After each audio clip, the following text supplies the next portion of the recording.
Good morning, everyone. This is a report from Music 10. I am your first presenter. Now let's proceed to Daragang Magayon. But before that, let me tell you a brief story. Daragang Magayon, the story of Mayon lands on record as the first full-length ballet of provincial epic. The love story of Daragang Magayon is the love story of Mayon volcano and the people of Albay.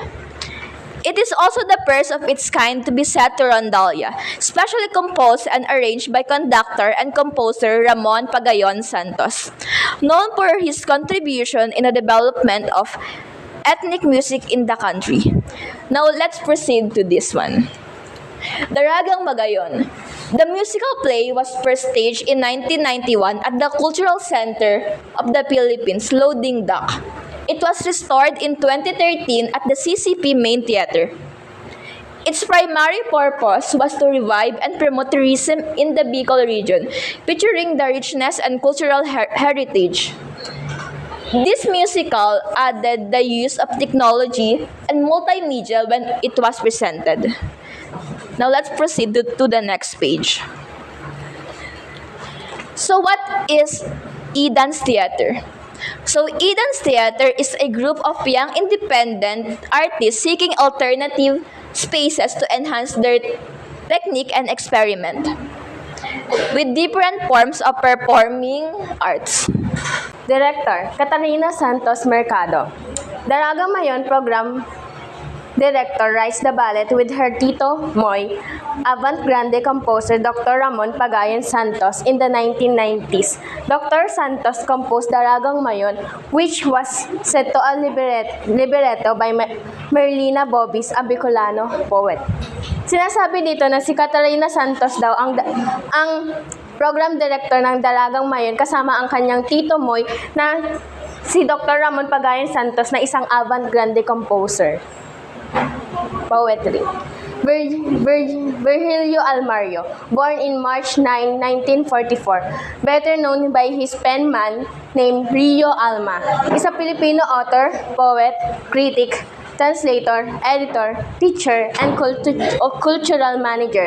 He is a national artist in the Philippines. Dramaturgy. Abdon Balde Jr.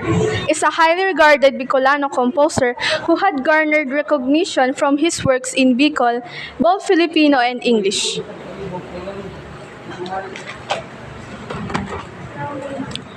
Choreographer. Gerald Mercado.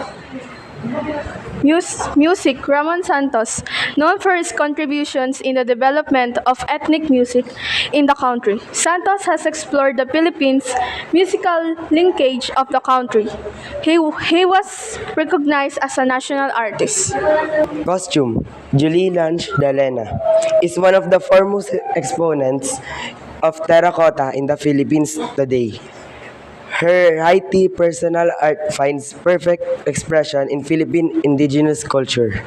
Performers: UP Rondalia, Nova Concert, Tentep, Manila Choir, Stephanie Diclas Quinto, Soprano, Agrifilino, Jonaf De Fierro, Bass, J. El Viteno, Tenor, Tarendo, Magayon, Victor Magwad, Ulap, Francis Cascano, Pagtuga, and Marcus Delantino as Makusog. Ngayon naman po ay dadako tayo sa Magsimula Ka, the Musical. The musical play was written by Jean Stan. It was first presented in 1988 at the CCP Main Theater. The story is about five vibrant young people, Miguel, Monina, Mandy, and Mario. Those dreams are confronted with the realities of life. A talented composer, Miguel was forced to set music aside for a business opportunity. Monina wanted to be a social worker to help the less fortunate, but faced problems regarding her profession. Endowed with an excellent voice, Mandy found himself singing in a cheap place for lack of support. Scriptwriter Mario landed as a sex advisor in a tabloid. As the story unfolds, all four find hope despite all odds. So dumako naman po tayo sa bumuo ng musical play na Magsimula Ka. So, ang composer po nito ay si Gene Stan. So, base po sa research namin, wala pong lumalabas na info about sa kanya. Maski pic po, wala po. So, sa musical arrangement naman po ay si Ryan Cayabyab. Ngunit, ano nga ba yung role ng isang musical arrangement? It is a musical interprets and reorganizes a piece of music to achieve a unique version of the original piece. So, parang ang ginagawa po nitong musical arrangement po is parang, di ba, may music po tayo. Parang ino-organize po niya na sa play, sa mismong play, para po magkaroon ng unique version. So, si Ryan Cayabyab is the musical arrangement in Magsimula Ka. He is a Filipino musician and was the executive and artistic director of the defunct of San Miguel Foundations for the Performing Arts. So, yung choreography naman po ay si Edna Veda po ang gumawa. Si Edna is an accomplished dancer, choreographer, writer, and actor. She was the choreographer of Magsimula Ka. So, sa costume naman po ay si Edgar Alegre. Wala din po kaming info na nahanap about sa kanya. Sa director naman po is si Nestor Torre. Nestor Torre Jr., a well-known writer-director in the Philippines, passed away on April 6, 2021. So, about po kay Nestor Torre, madami pong lumalabas na info sa kanya kasi well-known talaga siya sa Philippines. Sadly po, namatay po siya noong April 6, 2021. He was a legend in Philippine entertainment industry with a career spanning over 5 decades. According to a report, Torre died due to the complications from COVID-19 and heart disease. His nephew John Alexander Torre confirmed that the news to ABS-CBN. Torre was 78 years old when he died.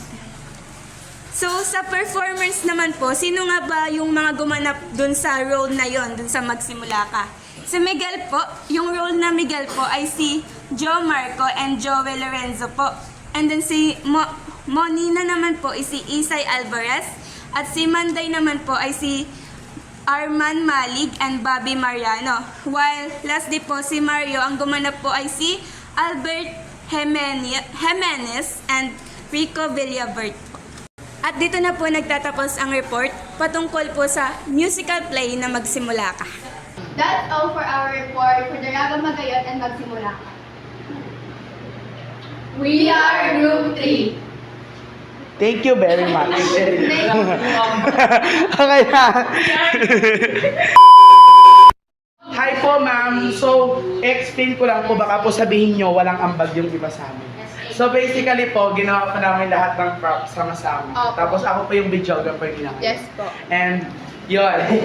Yun lang po. Ang naman naman. May ambag na ako. Kinuhaan nila ng French fries.